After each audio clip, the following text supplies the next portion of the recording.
58번. 58번. 정비조합에 대한 다음 설명 중 옳지 않은 것은 모두 몇 개냐. 자, 아마 미리 풀어보실 때 아마 이런 것 때문에 아유 너무 참 많다 그랬을 거예요. 근데 공부용으로 만드는 거예요. 실제 이렇게 안 나옵니다. 실제 이렇게 나오면 그냥 무기 가지고 저기 종합청사 가는 거야. 공부용이야, 공부용 그냥. 공부용. 예. 자, 옳은 것은 모두, 옳지 않은 것은 모두 몇 개냐. 이 기억번에. 조합의 설립인가 후 양도 중에 판결동으로 해서 조합원의 권리가 이전이 됐다. 조합원의 권리를 새로 취득한 자를 조합원으로 본다.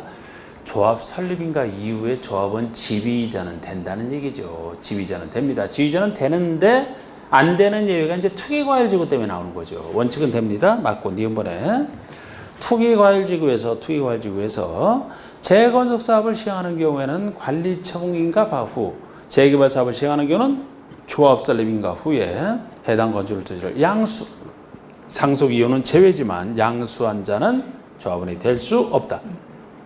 둘이 시기가 바뀌었어요. 재개발, 재건축의 시기가 바뀌었습니다. 재건축을 더 투기를 막아야 되거든요. 그래서 투기과열지구를 전제로 해서 재건축이라면 조합 설립인가 이후에 양수한 자. 그러니까 조합 설립인가 받자마자 그대에 취득한 자는 조합원이 안 된다는 거예요. 그런데 재개발이라면 바로 되고 관리처분기 인가 이후에 양수한 자가 안 된다는 거니까 재개발이면 재개발 조합 설립인가 이인가 후부터 관리처분기 인가 받을 때까지 사이에 취득한 자는 조합원이 된다는 거죠. 둘의 차이점, 재건축을 더 세게 통제하는 겁니다. 이때도 상속 이윤으로 인해서 취득하는 경우는 어쩔 수 없다, 허용된다. 제외. 정확히 보세요. 디귿번의 위 니은의 경우에 1세대 1주택자로서 주택의 소유기간과 거주기간이 모두 10년 이상인 양도인으로부터 주택을 양수한 자는 조합원이 될 수 있다. 이게 이 니은의 투기관리구로 하더라도 부득이한 양도인으로부터 양수한 자는 될 수 있거든요. 부득이한 경우. 그런데 이제 그 중에 하나만 해놨는데 요게 모두 10년 이상이 아니고 1세대 1주택자 중에서 소유기간은 10년 이상이지만 거주기간이 5년 이상인 자로부터 양수한 자는 될 수 있는 겁니다. 그래서 요걸 했을 때 또 만약 모두 10년짜리라면 구체적 숫자로만 다 10년이면 10년 이상 5년 이상에 맞는데 범위는 범위로 보시라. 그래서 모두 10년 이상이어야 된다면 거주기간이 5년에서 10년 사이는 안 되니까요. 틀린 겁니다. 소유기간이 10년 이상, 거주기간은 5년 이상인 자. 그 정도 좀 생각하시라고 했고요. 그 다음에 리을번이 조합원수가 100인 이상인 조합은 100인 이상인 조합은 대윤을 둘 수 있다가 아니고 두어야 한다. 필수 두어야 한다. 틀렸고. 미음번의 정비계획 수립은 총회 의결사항이 아니며 정비계획 자체는 조합 만들어지기 전의 계획이라 총회 의결 자체가 아니고요. 총회 의결 사항 중에서 특히 사업 시행계획서와 관리청계 수립 그리고 임원 대의원 선임해임은 대의원회가 대행할 수 없다. 정비법에서는 대의원회가 대행할 수 없는 부분, 즉 총회에서만 결의되는 그 부분이 훨씬 많아요. 대의원 힘이 약해졌다 그랬습니다. 여러 가지 있는데 그 중에서도 이제 사업 시행계획서 관리처분계획. 정비법에서는 시행자 밑에 나오는 시행계획서 관리처분계획을 다 중요한 계획으로 봅니다. 그래서 이거 수립할 때 총회에서만 하라. 그리고 임원과 대의원의 선임해임도. 개발법에서는 임원의 선임만 대의원회가 대행할 수 없는 사항인데 여기는 임원의 선임해임과 대의원의 선임해임까지도 광범위하게 대의원회가 대행할 수 없는 것에 들어간다는 거. 단 조합장이 아닌이에요. 조합장이 아닌 임원과 대의원의 보궐 선임은 대의원회가 대행할 수 있다. 그냥 선임은 대의원회가 대행할 수 없지만 보궐 선임은 권리된 자가 있어갖고 보궐 선임한다 할 때는 간단한 선임이라 대의원회가 대행할 수 있는 것이지만 역시 조합장이 아닌 임원이니까 조합장만큼은 조합을 대표하는 사람이라 보궐 선임도 대의원회가 대행할 수 없다. 나머지 임원 대의원이지 보궐 선임 조합장만큼은 대의원회가 대행할 수 없는. 정확히 보시고 맞습니다. 비번에 일반적으로 총회에서 의결을 하려면 조합원의 10% 이상의 직접 출석. 직접 출석 정족수는 10%예요. 10%. 예외가 20%고 이건 뭐 나중에 주택조합에서도 비슷합니다. 10%가 직접 출석. 그러나 창립총회, 중요한 총회, 창립총회, 시행기획서, 관리처분계 수립 변경하는 거, 정비사업의 사용 변경을 의결하는 총회는 20% 이상이 직접 출석. 원칙은 10%. 중요한 총회는 20% 이상이 직접 출석. 시업번의 정관의 변경, 사업 시행계서, 관리 처분계 수립 변경을 의뢰하는 총회의 경우는 조합원 과반수로 의결. 아까는 출석 정족수고 이거는 의결 정족수예요. 아까도 얘기했죠. 우리 총회라면 의결 정수가 과반수 출석 과반수 이게 보통인데 다른 얘기에서는 그게 보통인데 총회에서는 과반수 찬성 자체가 센 거다. 이게 제적 과반수라 더 센 게 3분의 2밖에 없어요. 그래서 정관 변경하는 건 약속 변경을 함부로 해서는 안 되잖아. 그리고 제가 시행계서 관리 처분이 다 중요하다고 봤기 때문에 이 세 가지는 과반수 찬성으로 의결한다는 거. 이게 과반수 찬성인데 요 세 가지에도 다른 말이 또 붙으면 그때 3분의 2 찬성 이렇게 보시면 돼요. 그냥 이 말만 있으면 과반수인데 예를 들어 이응번에 총회에서 조합원 자격이나 제명 탈퇴에 관한 정관의 변경. 조합원의 자격, 제명 탈퇴. 제가 요거만 예를 들어놨지만 정관 변경 내용 중에서 뭐 정비 구역을 바꾼다, 설계자, 시공자 선정한다, 뭐 사업비 이런 거, 돈에 관련된 거. 그런 특수 얘기 안 하면 3분의 1로 보시면 됩니다. 특수한 다른 얘기가 원칙이 여기서는 정관 변경이 원칙이 과반수니까 다른 특수한 얘기가 나오면 3분의 2가 되겠죠. 아니면 또는 사업 시행계획서나 관리처분계 변경 중 그냥 시행서 관리처분계 변경은 아까 과반수로 하고 했는데 이 변경 중에서 내용이 정비 사업비가 따로 10% 이상 늘어난다. 이런 다른 말이 붙으면 그때는 3분의 2 이상 찬성, 제일 싼 3분의 2 이상 찬성이 되는 것이죠. 그런 식으로 좀 정리하시고 또 지급번은 부동산의 매매. 부동산의 매매로 조합원을 신규 가입시켜나 교체하는 경우로 조합의 정관을 변경할 때는 경미한 변경이므로 동의 없이 시장소에 신고하면 된다. 이게 경미한 변경 중에 하나예요. 경미한 변경 예는 많은데요. 그 중에 하나가 이겁니다. 부동산이 매매로 인해서 조합원이 교체된다. 신규 가입된다라면 매매로 인해서 매수인이 새로운 소유자가 돼서 자연스럽게 교체하는 거. 조합원이 교체하니까 정관은 변경하겠죠. 그러나 이거는 동의요건 의결 필요 없고 총회 의결 필요 없고 인가도 필요 없어요. 시장소에게 신고만 하면 되는 경미한 변경 예로서 있는 조합원을 다른 사람으로 막 자격을 바꿔서 바꾸는 게 중대한 얘기지 매매로 자연스럽게 이전되는 것은 이건 가변 변경으로 본다. 가변 변경의 예. 그 다음에 취업번의 재건축 사업 시행자는 사업 시행과 고실로부터 30일 내에 조합 설립에 동의하지 아니한 토지등 소유자에게 동의여부를 회답한 것을 사무로 촉구하라. 이 취업번과 그 밑에 기업번이요. 매도 청구에서 나오는 얘기예요. 취업번, 기업번이.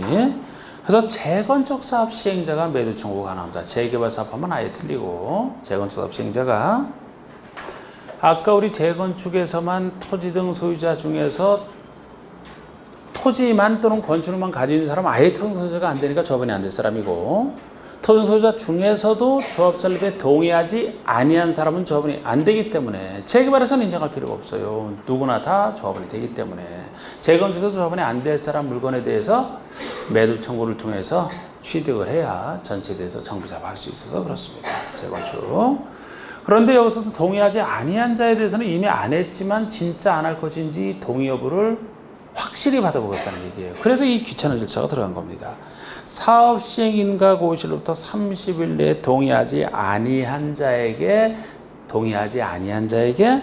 동의 여부를 회답할 것을 촉구, 촉구 기한이 30일이 되고요. 이때 촉구를 하게 되면 기업번에 촉구를 받은 토지등 소유자는 2개월 내에 회답하라. 이게 회답 기한이에요. 촉구받고 나서 2개월 내에 회답하고 이때 이제 시행자는 동의하지 아니하겠다는 뜻을 회답한 소유자와 동의하지 않겠다는 뜻을 최종 회답한 소유자와 건축물 또는 토지만 소유자는 처음부터 토지 소유자가 아니기 때문에 조합원이 안 될 사람이죠.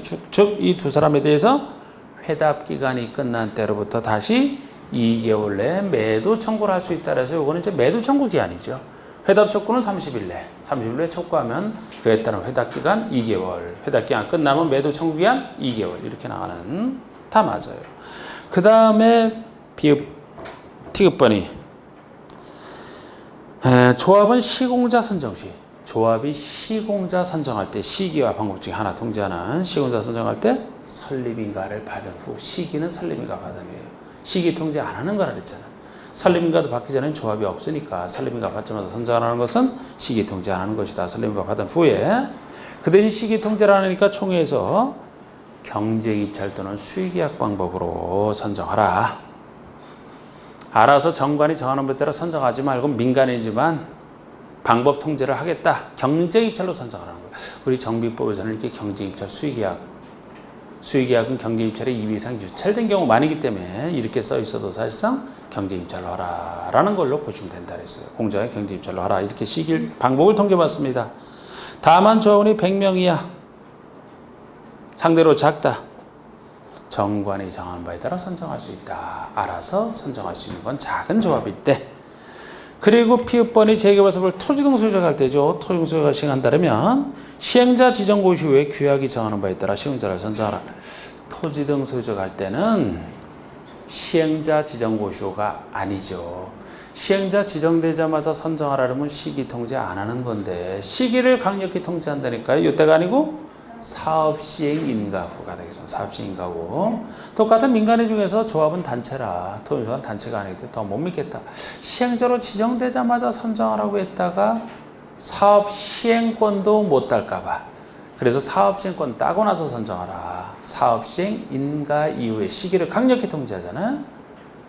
그래서 이 경우라면은 토지 소유자가 할 때는 뒤에서 보시면 이제 분양 통지 공고도 바로 시공자와 계약을 체결한 때로부터 진행하라 이렇게 나가지 않습니까? 방법은 그 대신 자율에 맡기는 규약이 정하는 것에 따라 맡기는.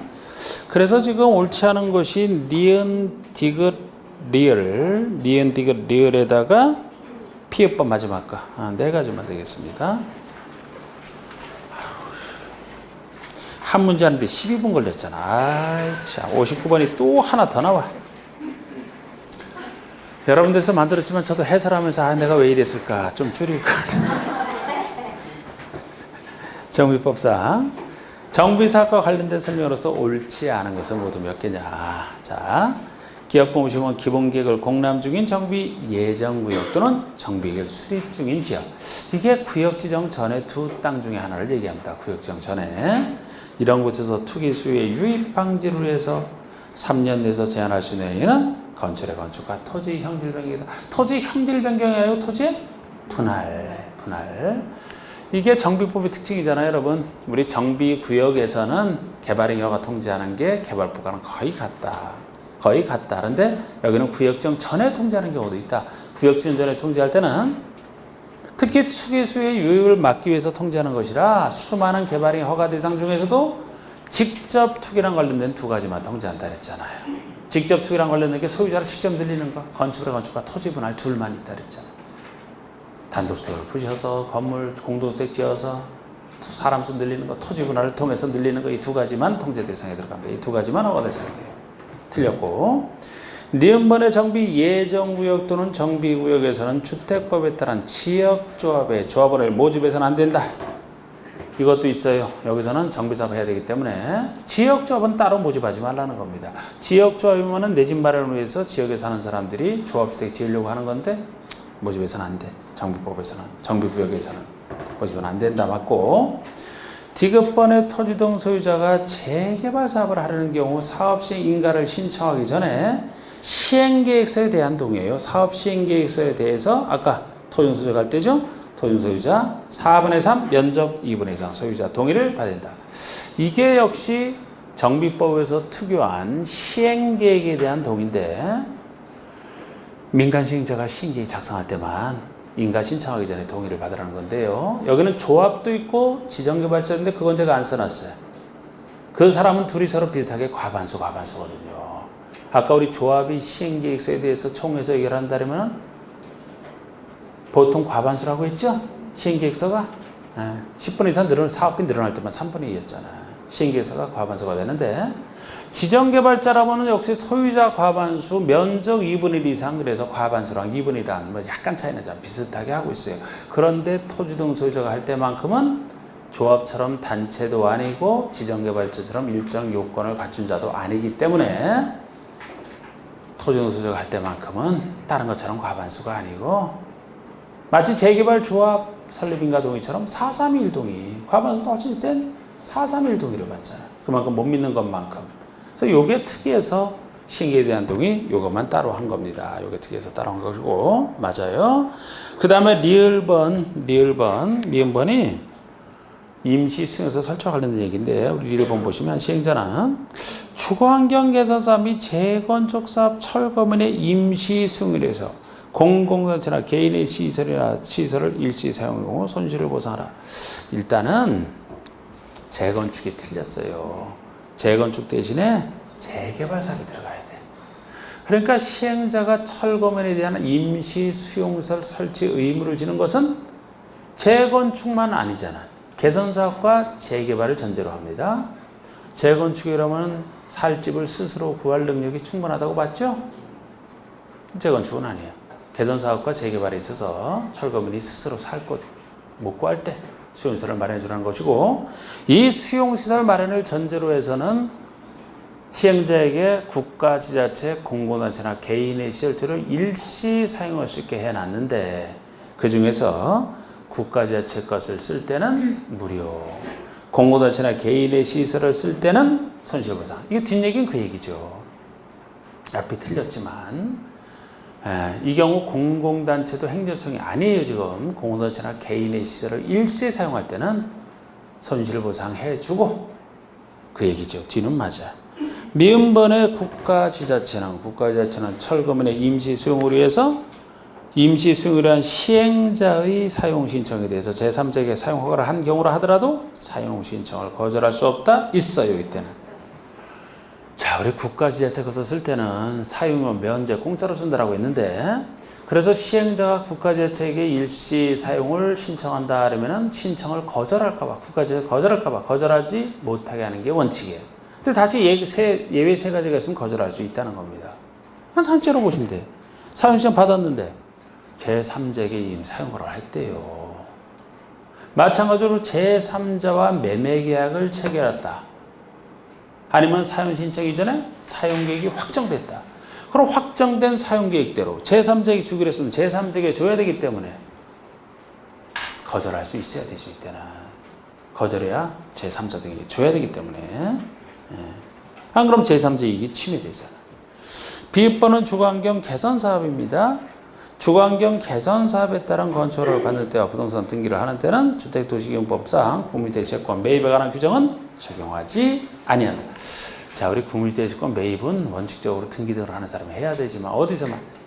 주거환경 개선사업에서만 안 하겠다. 이 사람들은 국민주택채권 살 사람이 아니고 도움을 받을 사람이라 그랬죠? 그래서 이건 개선사업에서만 국민주택채권 등기 등을 할 때 안 삽니다. 주거환경 개선사업 제대로 되어 있고요. 시업반의 정비사업 시행으로 종전에 임대료 등에 불합리하게 됐다. 당사는 임대료 증감 청구를 할 수 있다. 임대료 증감 청구 안 돼. 임대료 증감 청구 할 수 없고 임차권 등의 목적을 달성할 수 없는 경우에 계약은 해지권만 인정이 됩니다. 이게 개발법에서는 여러분 환지처분 등을 할 때 예정지도 마찬가지지만 임대료 증감 청구와 권리포기 계약 해지를 다 인정했는데 정비법에서는 임대료 증감 청구는 인정 안 하고 계약 해지권만 인정하는 거예요. 해지의 원리는 똑같고 해지했을 때 목적 불가능할 때 해지, 금전의 반환 청구권은 시행자에게 행사하고 시행자는 소유주에게 구상, 이거 똑같아요. 근데 왜 여기는 임대료 증감 청구가 인정이 안 되느냐? 땅 줄 때랑 달리 여긴 건물 줄 때고 주로 기존 건물을 전면 철거하고 새 건물 짓기 때문에 목적상 불가능한 걸로 다 봐요. 임대료 증감 청구로 해결할 만한 그런 간단한 변화는 없다고 하는 거예요. 아예 없애버리고 새 건물 짓기 때문에 계약 해지만 인정합니다. 임대료 증감 청구는 인정을 안 해요. 차이점. 이행번의 재개발 사업을 토지 등 소유자가 시행할 때, 지금 토지 등 소유자가 시행한다는 게 전제되어 있어요. 토지 등 소유자. 그러면 사업 시행인가 이후에 시공자를 선정하는 계약을 체결한 때로부터 120일 내 분양 신청 기한 등을 소유자에게 통지하고 일괄시험을 공고하라. 이게 분양 신청 기한 등을 미리 알려주는 분양 통지 공고 얘기 아닙니까? 분양 통지 공고. 이게 보통이라면 사업 시행 인가 다음에 나오는 거잖아. 자, 여러분 사업 시행 인가 다음에 분양 통지 공고, 그 다음에 관리 청구 이렇게 나가니까요. 사업 시행 인가 오실 때 120일이 돼야 정상이지만 이건 토지 등 소유자가 할 때고, 토지 등 소유자가 할 때는 사업 시행 인가 이후에 반드시 시공자를 그 이후에만 선정하라 그랬죠? 그래서 이때는 시공자와 선정계약 체결한 때로부터 120일이 적용되는 예외가 적용되는 겁니다. 이게 토지 등 소유자라 그래요. 예외죠.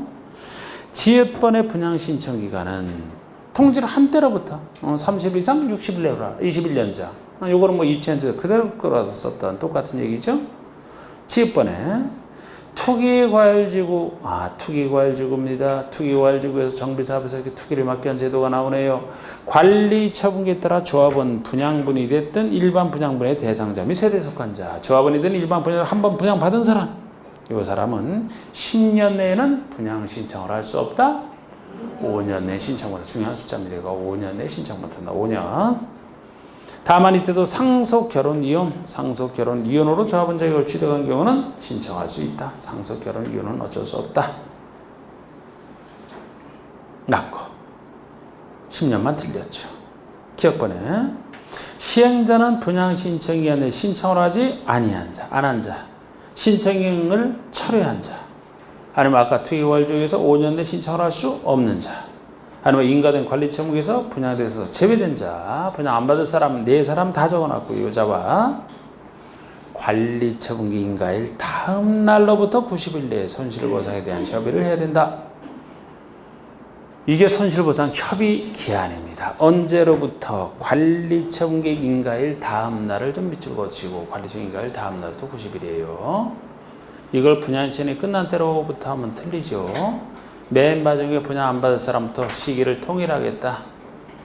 이 협의 시작 자체는 신청기한이 분양신청이 끝나도 시작할 수는 있어요. 이거는 협의를 언제까지 마련할 때는 제일 마지막에 안 받는 관리처분 인가일 다음 날부터 90일 내에 협의 시한이잖아.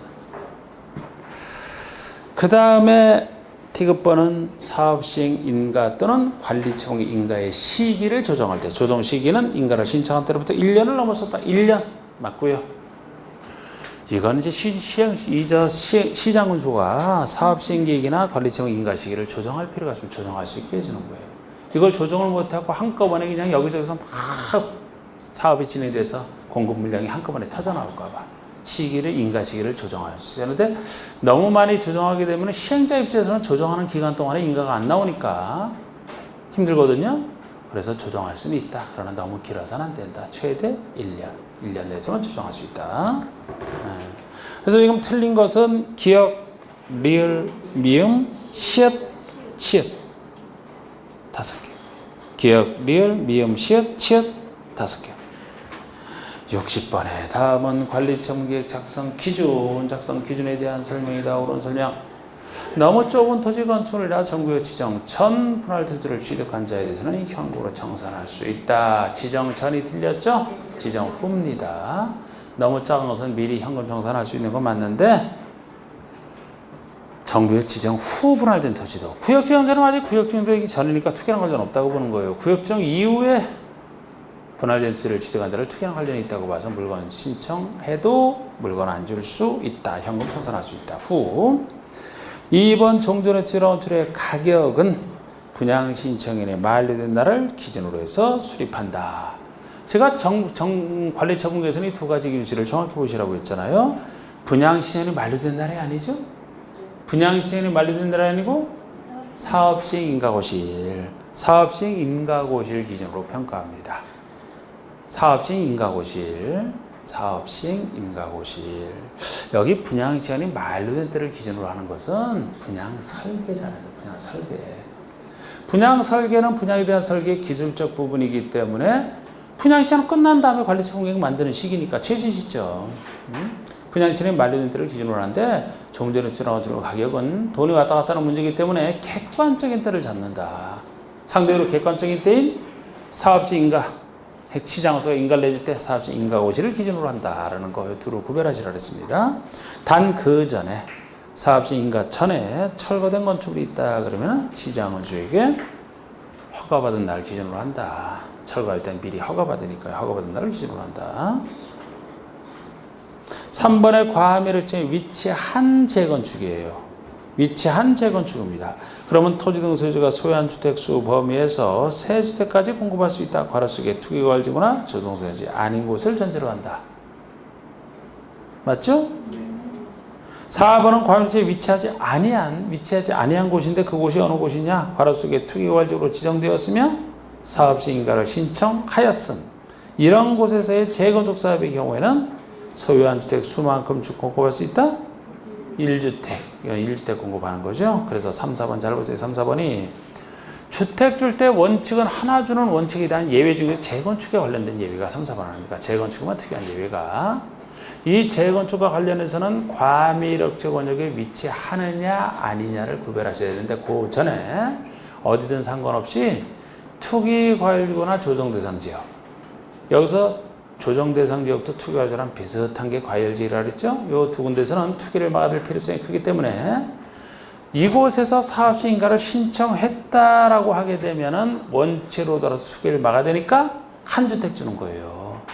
그러니까 투기 과열지구나 조정 대상 지역이 아닌 걸 전제로 해서 과밀지구는 상대적으로 좀 더 통제, 아닌 것은 덜 통제. 그래서 과밀지구에 위치하면 소유한 주택 수 중에서 세 주택까지 줄 수 있다. 이게 3번 얘기 아닙니까? 그래서 맞는데 4번 얘기는 과밀지구에 위치하지 아니한 곳이면 소유한 주택 수만큼 줄 수 있다. 보통은 보시면 되는데 이건 투기과열지구나 조정대상지역이 아닌 경우를 전제로 하는 거죠. 이건 투기과열지구나 조정대상지역 중에 하나이기 때문에 한 주택 이렇게 해서 4번이 틀린 겁니다.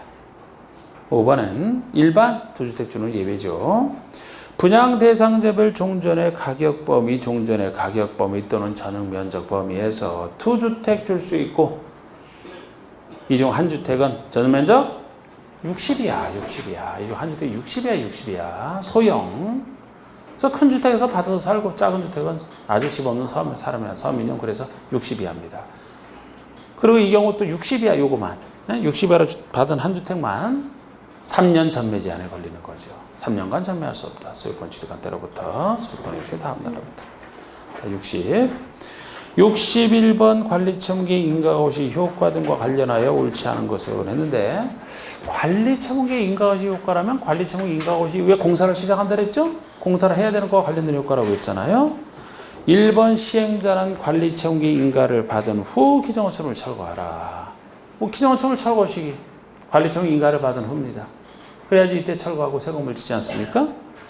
그러나 이제 여기에 대한 예외가 2번이죠. 붕괴 등 안전사고 우려가 있거나 폐공과 밀집으로 범죄 발생 우려가 있다. 이런 두 가지 사유가 있으면 기존 건축물 소유자 동의와 시장에서 허가를 얻어 미리 철거할 수 있다. 소유자 동의도 얻고 시장에서 허가까지 얻어야 미리 철거할 수 있는 3번의 지상권, 전세권, 임대차 계약 기간에 대한 민법 등의 각종 규정, 계약을 보장해주는 규정은 관리처분 인가를 받은 때부터 적용하지 않는다. 이것도 역시 공사에 대해서 그래요. 기간 보장해주는 관리처분 인가 받자마자 이거 보장 안 해주면 이제 나가세요 하고 내보낼 수 있잖아요. 4번의 종전 소유자 등 권리자는 관리처분계에 고시가 있은 때로부터 소유권 이전 고시가 있는 날까지 종전의 소유물에 대해서 사용수익할 수 없다. 관리처분 인가 고시 후부터 공사해야 되니까 사용수익을 금지시킨다고. 언제까지? 소유권 이전 고시가 있는 날까지.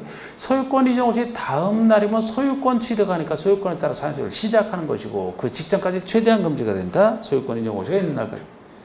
그러니까 여러분들이 이걸 예습하실 때는 이런 부분들을 공부하시면서 딱딱 체크가 돼 있어야 돼요. 알아서. 바꿀 수 있는 부분이잖아. 소유권 이전 고시가 있는 날을 예를 들어 준공인가 있는 날, 준공인가 고시일 다 바꿀 수 있잖아. 그렇게. 소유권 넘어가기 직전까지. 이런 걸 바꿀 수 있거든요. 사용수익 못한다. 공사해야 되니까. 다만 예외. 시행자 동의를 얻은 경우와 손실보상이 완료되지 않은 경우는 사용수익 할 수 있다. 시행자가 동의해주면 쓸 수 있죠. 시행자가 써도 된다면 쓸 수 있고 손실보상이 완료되지 않은 경우에도 쓸 수 있는 여러 번씩 다 했던 것들이에요. 5번에 정비구역 지정은 준공인가 고시가 있은 날 다음 날에 해지 등서로 본다. 과라 속에 관리처분계에 수립하는 경우는 이전 고시가 있은 다음 날이 되겠죠. 이것이 이제 개발법처럼 정비법에서 사업이 완료돼서 해지되는 사유 아닙니까? 관리처분계 수립 안 하면 관리처분계에 따라 아닌 방법을 얘기하고 그때는 준공인가 고시가 있으면 끝나는 거 아닙니까?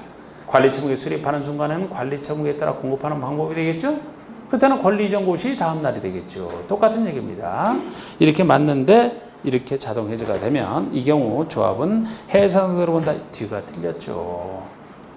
조합의 전속에는 영향을 미치지 않는다. 그렇게 표시를 합니다. 조합의 전속에는 영향을 미치지 않는다. 그러니까 조합은 그대로 전속한다는 거예요. 사업생으로 완료로 해제가 됐어도. 그래야 조합은 남아있어야 청산도 하고 이렇게 한다 그랬죠. 그죠? 그러니까 이게 해석된 것으로 보면 안 돼. 조합의 전속에는 영향을 미치지 않는다. 그래야 되는 겁니다. 62번.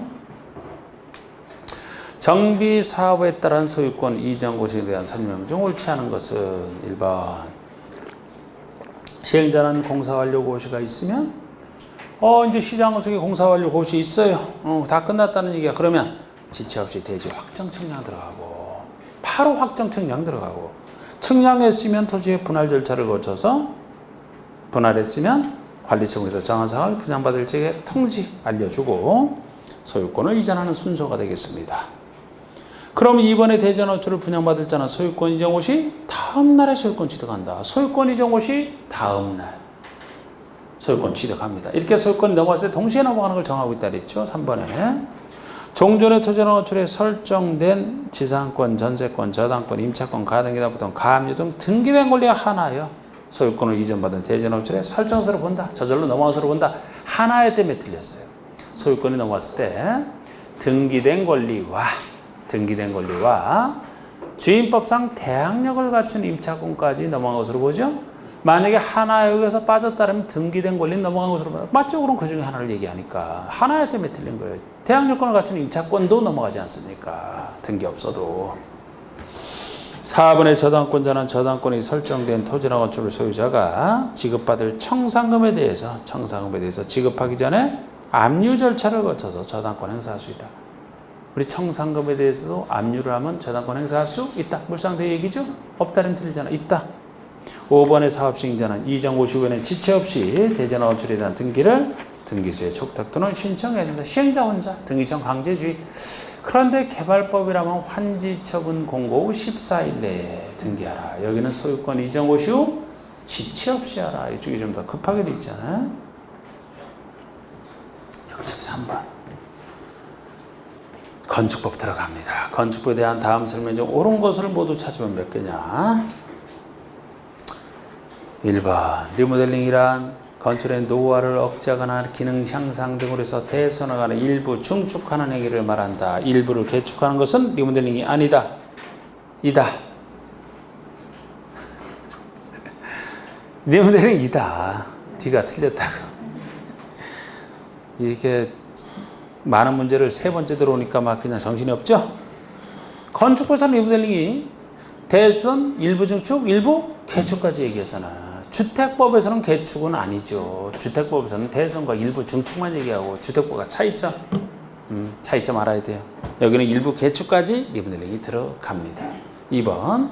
문화재법에 의한 지정문화재와 하천법에 의한 하천구역 내 수문주석실에는 건축국이 적용되지 않는다. 적용되지 않는 것 중에 하나죠. 그죠?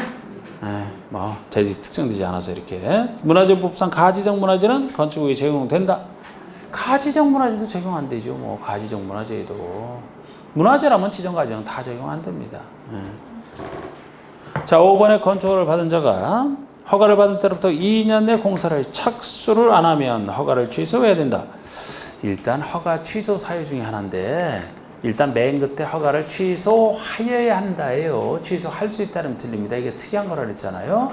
나중에 주택법에도 사업승인은 취소할 수 있다고 보통 해요. 그런데 허가를 취소해야 된다가 특이한 거라 그랬죠. 신고효력 자동상실처럼 허가도 꼭 취소해야 된다가 특이한 거예요. 이게 다른 데는 할 수 있다는데.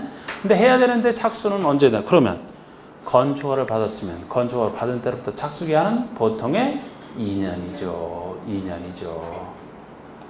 요게 2년이니까 요거보다 간단한 건축 신고 착수가 1년이고 요보다 훨씬 큰 건물 짓는 사업 승인 후 착수가 대표적으로 5년이라 그랬잖아. 요거는 2년이고 공장은 커서 3년이고 따로 3년이고 항상 연장할 때는 다 건축을 때서 1년 연장이라 그랬고 연장할 때는 그럼 지금 다 맞는 거예요. 다 맞는 거. 근데 이걸 여러 개로 바꿀 수는 있거든. 다 하려면. 근데 지금 다 맞아요. 잘 보시고. 맞고 4번의 착공 신고 전에 경매 공매 등으로 건축주가 대지조건을 상실한 때로부터 3개월이 경과한 이후 6개월이 경과한 이후에 착수가 불가능하다고 판단되면 허가를 취소하여야 한다. 역시 취소 사유 중에 하나입니다.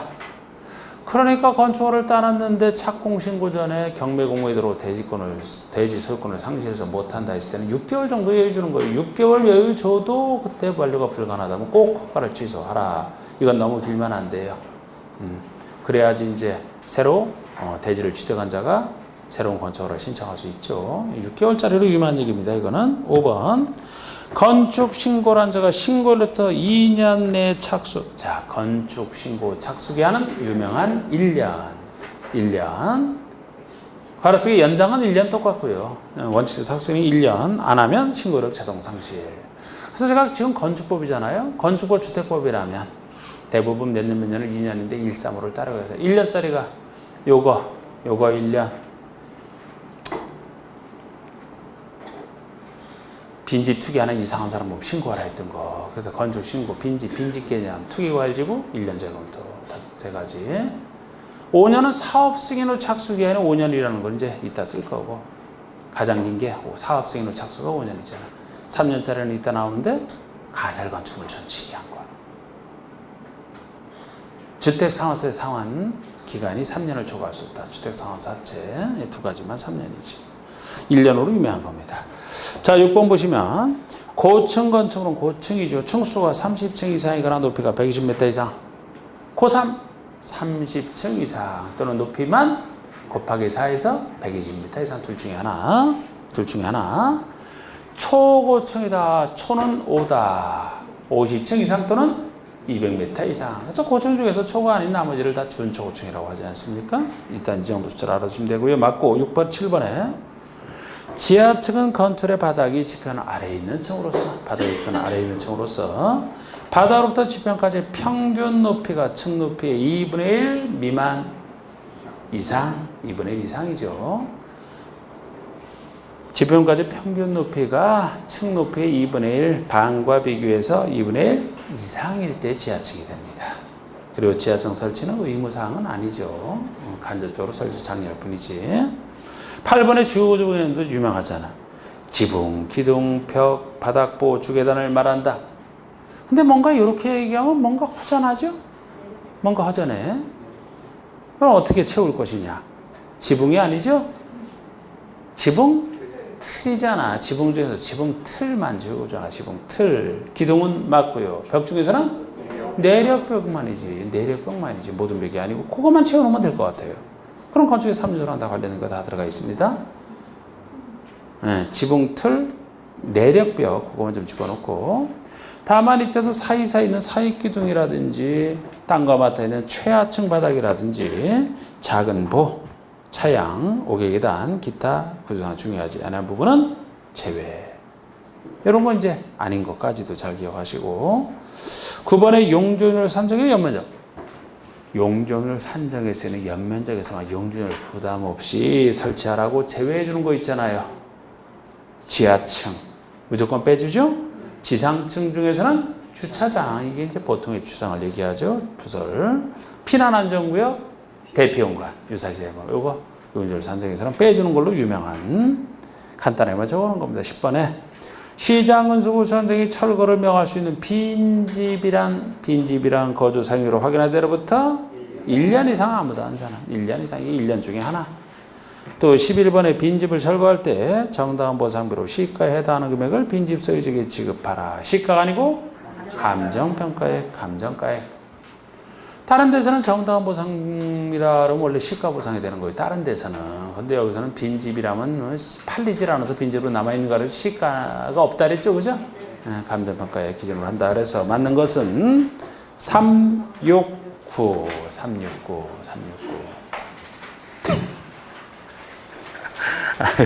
내가 욕을 하면서도 369 하면서 게임 좋아하시는 분은 이거 다른 생각 하겠다 그랬더니 바로 앞에서 이래고 있네. 게임 좋아하세요?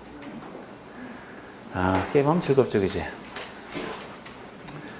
저도 어디 놀러 가고 그러면 참 모여서 막 짝 이래갖고 게임하고 이러는 거 참 좋은데, 그냥 가서 앉자마자 술만 앉아서, 내 술 마시는 거 좋아해도 술만 이렇게 마시는 거는 별로 안 좋아해. 게임하면서 즐겁게. 그래서 또 같이 모여서 승부를 또 펼치는 것도 재밌잖아, 그지? 응? 때로는 이승부만 좋아하는 사람도 있어. 이승부. 이것도 좀 이것만 한 그렇고. 자, 64번. 대지에 대한 설명으로 틀린 거. 대지. 자, 우리 대지란 공간법에 따라 각 필지로 구획된 토지를 말하며 지목과는 관련이 없다. 우리 건축서 대지는요, 지목과는 전혀 상관이 없어요. 그냥 1필지 1대지가 되는 게 원칙입니다. 1필지 1대지가 되는 게 원칙인데 우리 둘 이상 필지를 전체를 1대지로 볼 수 있는 예외, 하나 이상 필지에 일부만 1대지로 볼 수 있는 예외를 구별하는 건 쉽다 그랬잖아요. 이번에 서로 인접하고 있는 필지로서 각 필지에 치반이 연속되지 않아요. 합병이 불가능한 경우라도 각 토지의 소유자가 서로 다르거나 소유권이 서로 다른 경우에는 각각의 토지를 일대지로 본다. 각각의 토지라서 맞는 거예요. 사실 둘 이상을 전체를 일대지로 보는 것 중에 다른 것들은 뻔하잖아. 예를 들어 하나의 건축물이 하나의 도심계획시설이 하나의 지하상가가 하나의 주택단지가 둘 이상에 들어선다. 전체를 일대지로 봐주겠다. 이건 뻔한데 바꾸기 쉬운 게 2번, 3번이거든요. 2번은 합병이 불가능한 땅이잖아요. 뭐 여긴 집안이 연속되지 않아서 나와 있지만 뭐 도면 축척이 달라서 그 지번 부여지역이 달라서 합병이 불가능할 때 이 불가능한 땅을 전체를 일대지로 봐주는 경우는 이 불가능한 땅을 한 사람이 이용할 수 있는 걸 전제로 해서 전체를 일대지로 봐준다 그랬죠? 그런데 여기는 지금 각 필지의 소유권이나 소유권 외의권과 서로 다르다라면 한 사람이 이용할 수 없죠? 그러니까 이때를 전체를 일대지로 봐준다면 틀린단 말이에요. 각각을 일대지로 본다니까 맞는 거라고 이게. 아닌 예로서. 3번도 그렇잖아요. 이게 조건보관인데 사용 승인을 신청할 때 둘 이상 필지를 하나로 합칠 것을 조건으로 하여 건축허가를 하는 경우 합쳐지는 토지는 토지 소유가 서로 다른 경우에도 그 전체를 하나의 대지로 볼 수 있다. 자, 우리 조건을 붙이는데 나중에 합칠 것을 조건 붙이게 되면 나중에 합쳐질 것이니까 전체를 일대지로 봐줄 수 있대 들어갑니다. 그런데 그건 역시 전제가 합쳐질 두 땅의 소유자가 서로 같은 경우를 전제로 한다고. 같아야 꼭 합쳐지니까. 지금 여긴 서로 다른 경우죠? 서로 다른 경우니까 합쳐지지 않을 수 있다고 봤죠? 그래서 각각을 봐야지. 각각을. 전체를 하나 대지로 봐서는 안 되죠. 이거 전체를 하나 대지로 보려면 서로 다른 경우가 아니고 서로 같은 경우가 돼야 돼요. 같은 경우. 그래서 이건 틀린 겁니다.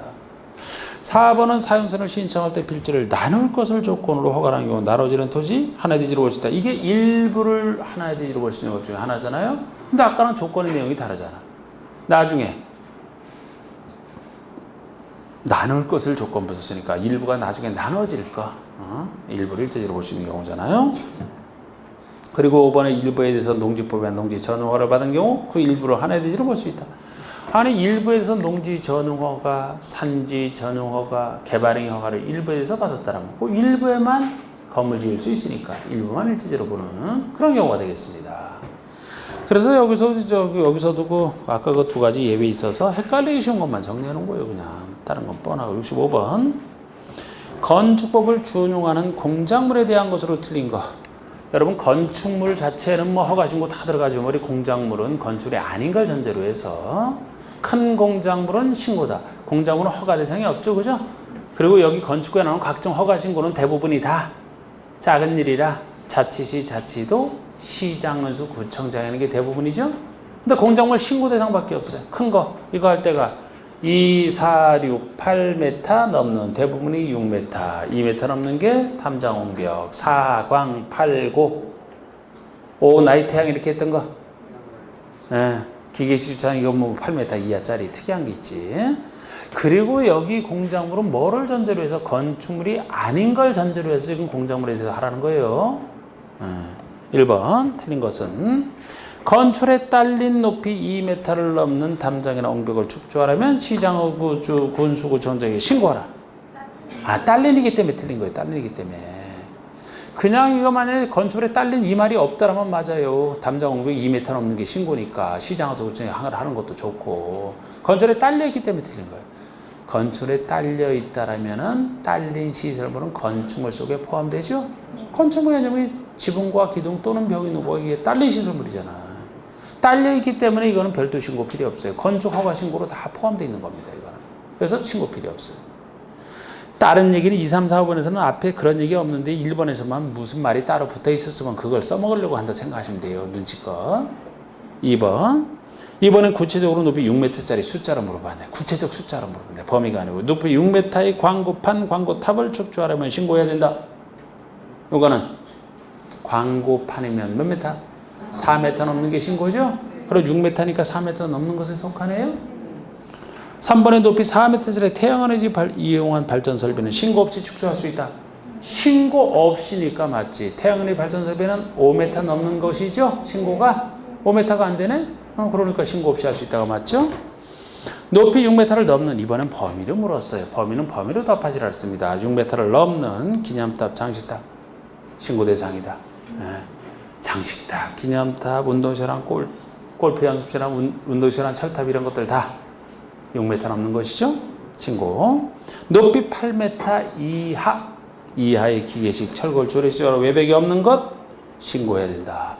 다른 건 다 넘는인데 요것만 8m 이하라는 게 특징이다. 요것만 이하다. 이렇게 했던 거. 그래서 지금 이 공작물에 대한 것도 여러분들이 딱 보시면은 딸려 있는지 아닌지 1번 어렵게 낼 때고, 구체적 숫자로 해서 유행이니까 2, 3번을 통해서, 범위는 범위로서 4, 5번. 아이 고민해서 고심해서 만들었다는 거예요. 모든 나올 수 있는 유형을 다 다룬 거라고 이게 전체를. 66번도 자 건축상 건축 개념에 대한 설명 중 옳은 것은 건축의 주요 구조를 해체하지 않고 인접되기 전에 다른 지롱이다. 이전. 자 이전이 되려면 두 가지를 갖춰야 된다 그랬죠?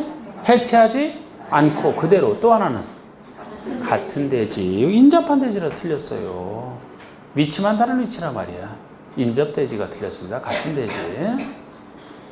인접대지로 가게 되면 건축을 없는 땅으로 가면 신축이 되고 있는 땅으로 가면 증축이 되기 때문에 이전 아니라 그랬잖아. 같은 대지에서. 그게 틀렸고. 2번은 부속 건축물이 있는 대지에 새로 주된 건축을 축조하는 것은 중축이다? 신축이 돼야 돼요.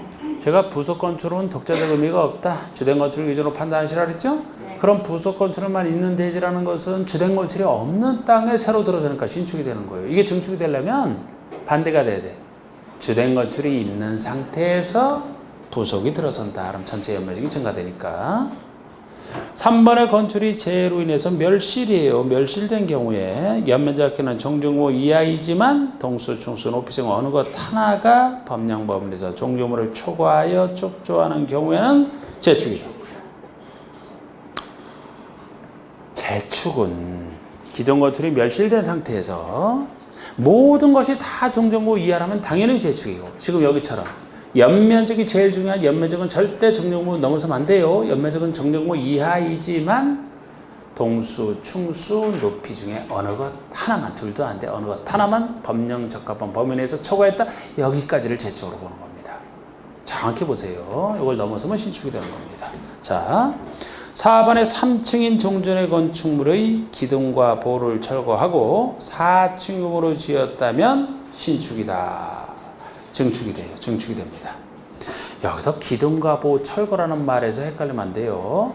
여러분 개축할 때 철거 개념이라는 건 전부 철거는 당연히 철거고 일부 철거가 아까 주요 구조 중에서 4가지 지붕, 틀, 기둥, 내력벽, 건축의 3요소인 지붕, 틀, 기둥, 내력벽에다가 보까지 합친 거. 이 4가지 중에 3곳 이상이 철거될 정도가 돼야 철거라고 봤죠? 그럼 여긴 기둥과 보 2가지 철거니까 철거가 아니죠? 철거가 아니라는 얘기는 기준적으로 있는 상태가 되죠? 있는 상태에서 3층짜리를 4층으로 지었으니까 층수가 올라갔죠? 그러니까 증축이 되는 거라고. 만약에 여기도 기둥과 보에다가 내력벽까지 집어넣어서 3가지를 철거했다 이렇게 얘기를 하게 되면 이때는 신축이 되는 거예요. 그때는 3가지 이상 철거되면 철거니까. 아직까지 이것도 이렇게 낸 적은 없지만 이것까지도 제가 한 것이라 잘났던 분은 아주 어렵게도 다 낸 거예요. 지금 다. 5번의 기존건축의 전부를 철거하고 그럼 당연히 철거죠. 철거하고 정정물을 초과해 다시 지었다면 개축이 아니고 신축이 되죠. 정전 범위 내에서 지는 게 개축이니까 철거하고 나서 이건 넘어섰잖아요. 신축이 되는 거지 뭐. 67번은 쉬었다 해야 되겠네. 쉬었다 합시다.